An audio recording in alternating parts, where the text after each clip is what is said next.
গতকাল গভীর রাতে শহরের একটি ভাড়া বাড়ি থেকে এক যুবকের মৃতদেহ উদ্ধার হয়েছে। পুলিশ জানিয়েছে নিহত যুবককে খুন করেছে তারই ফ্ল্যাটমেট। পুলিশ সূত্রে জানা গিয়েছে প্রায় 1 বছর ধরে তারা একই সঙ্গে থাকতেন। आपसे फिर मुलाकात होगी क्राइम पेट्रोल सतर्क में एक और नए केस के साथ।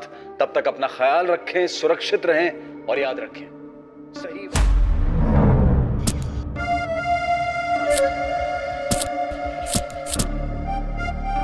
আর যদি না খেতে চায় তাহলে খাবারে মিশিয়ে খাওয়াতে হবে।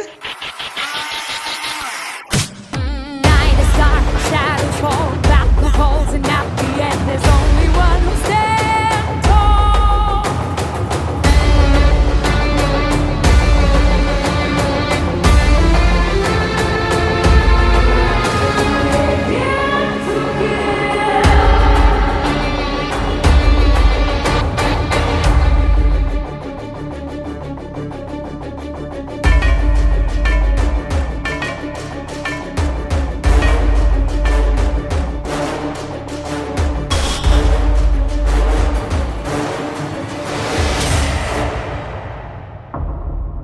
আমি যদি তোর আগে মারা যাই না, তাহলে